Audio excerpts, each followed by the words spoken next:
जय हिंद साथियों, स्वागत है आपको आपकी YouTube channel Anup Roy Roy defence academy में।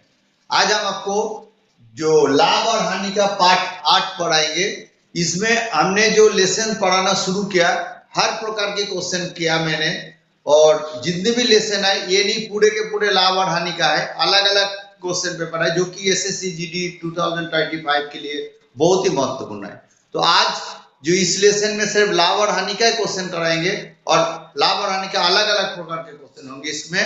तो सबसे जो अच्छे अच्छे टाइप का क्वेश्चन हम इसको कराएंगे। लास्ट तक इस वीडियो में बने रहिएगा और ज्यादा से ज्यादा इस क्वेश्चन को इस चैप्टर को शेयर कीजिएगा, तो मुझे भी अच्छा लगेगा और अच्छे अच्छे सवाल हम आपको आने वाले समय में भी कराएंगे।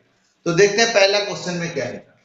पहला क्वेश्चन है, घड़ी विक्रेता जो घड़ी का क्रय मूल्य के ऊपर 25% लाभ पर विक्रय मूल्य निर्धारित करता है, लेकिन विक्रेता विक्रय मूल्य पर 20% छूट देने से लाभ या हानि प्रतिशत ज्ञात करो। यानी कि क्वेश्चन में दिया हुआ क्या है, अगर एक होता है कॉस्ट प्राइस, एक होता है सेलिंग प्राइस, एक होता है मार्केट प्राइस।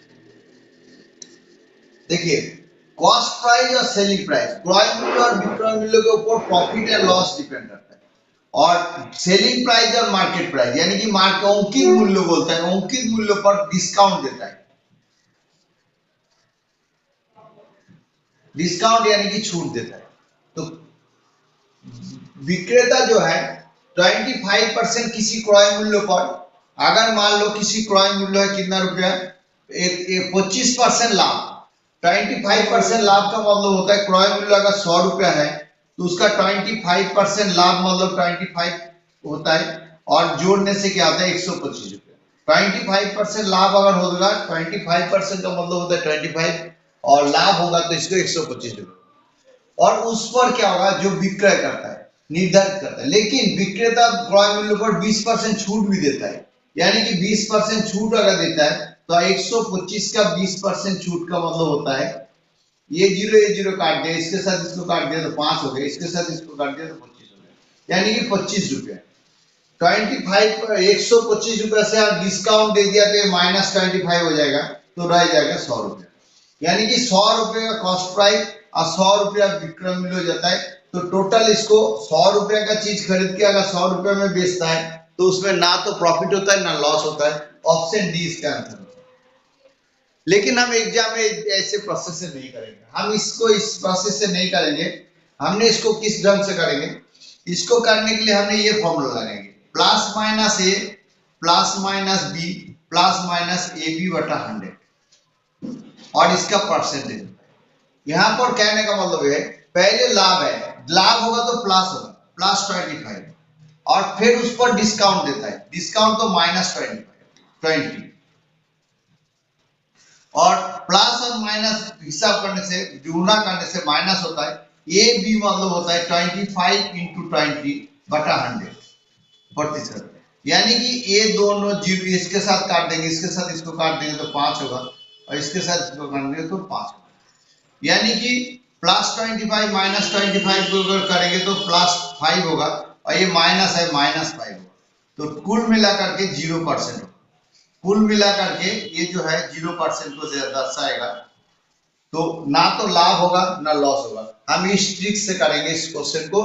जो विक्रेता ने क्रय मूल्य पर 25% पहले लाभ देता है, फिर जब विक्रय मूल्य पर जो है उसमें छूट दे देता है, उसमें 20%, तो 25% लाभ होता है 125, और 125 का 20% छूट मतलब होता है इसमें काट जाएगा 5 काटने से फिर 100 रुपये में आ जाता है। 100 रुपये का चीज अगर 100 रुपये में बेचता है यानी कि 0% उसमें क्या होता है, ना तो प्रॉफिट होता है ना लॉस होता है। ऑप्शन डी इसका होता है। अगले क्वेश्चन देखते हैं। नेक्स्ट क्वेश्चन में दे रखा है, एक वस्तु को 8% लाभ पे विक्रय किया, यदि वस्तु को 50 रुपया अधिक में बेचा होता तो 12% लाभ होता है, तो वस्तु का क्रय मूल्य कितना है? वस्तु का क्रय मूल्य कितना है, यानी कि 8% लाभ होता है 108, 12% लाभ होता है 112, अगर 10% लाभ होता है 110, 20% लाभ होता है 120, जितना लाभ होगा 100 रुपया, यानी कि 100 रुपया जो है उसका कॉस्ट प्राइस होता है।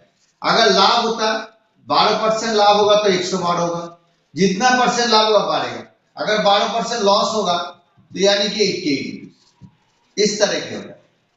तो कहने का मतलब यहाँ पर जो है इस क्वेश्चन में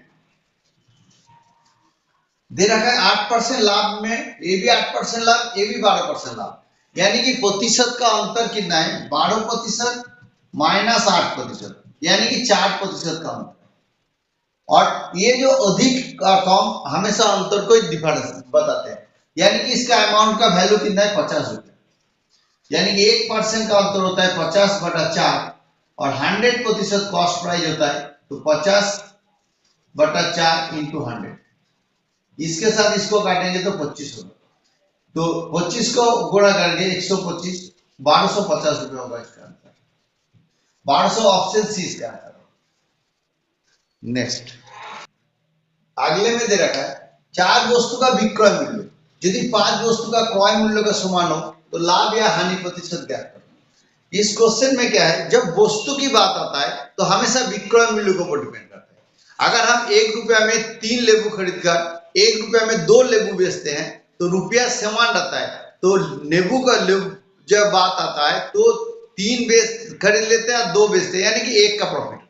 उसी तरह अगर यहाँ पर कॉस्ट प्राइस भी है और सेलिंग प्राइस भी है, बोला क्या है, 5 वस्तु का विक्रय मूल्य, तो 4 वस्तु का विक्रय मूल्य यानी कि 4 वस्तु का विक्रय मूल्य, और 5 वस्तु का क्रय मूल्य, 5 वस्तु का क्रय मूल्य क्या होता है, उसकी बराबर है, समान है, तो लाभ यानी कि देखा गया अगर 5 वस्तु अगर हम खरीदते हैं और 4 के बेचता है, 5 खरीदते हैं 4 बेचता है तो 1 का प्रॉफिट होता है। 5 खरीद लिया और 4 करके बेचा तो 1 का प्रॉफिट हुआ, तो हमने क्या करना है, इसको प्रॉफिट जो है एक लाभ होता है,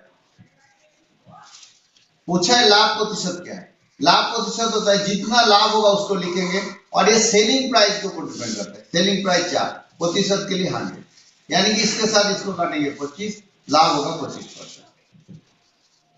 अगर कोई चीज, अगर केला हो गया, अमरूद हो गया, 5 खरीद लिया 4 बेचा तो 1 हमारा लाभ रह जाता है, 1 लाभ रहेगा तो लाभ होगा, लेकिन लाभ और लॉस इसमें सामान के क्षेत्र में क्या विक्रय मूल्य के ऊपर डिपेंड करता है, बटा 4, इसका प्रतिशत के लिए 100, 25% का प्रॉफिट होता है, यानी कि ऑप्शन सी इसका आंसर है।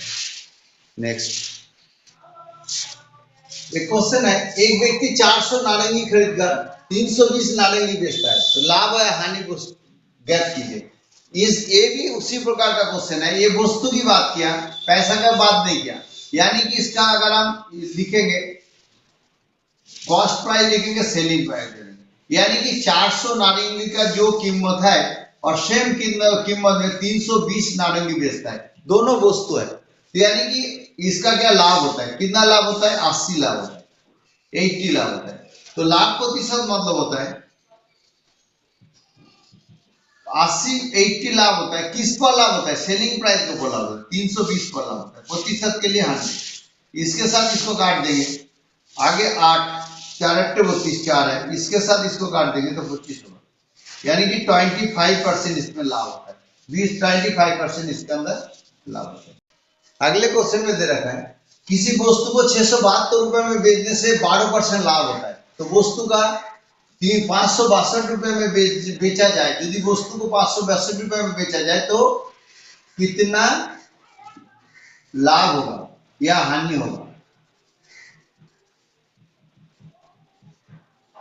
अगर कितना लाभ होगा या हानि होगा ये पूछा गया, तो इसमें क्वेश्चन में देखिए 12% लाभ का मतलब है 112, और यहाँ पर जो दे रखा किसी वस्तु को 672 रुपए में बेचने से 12% लाभ होता है, यानी कि 112% का मान होता है 612, 1% का मान होता है 672 बटा 112, और 100% का मान होता है 672 बटा 112 इंटू 100। इसके साथ इसको 6 से काट जाएगा, यानी कि 600 रुपया इसका क्या होता है, कॉस्ट प्राइस।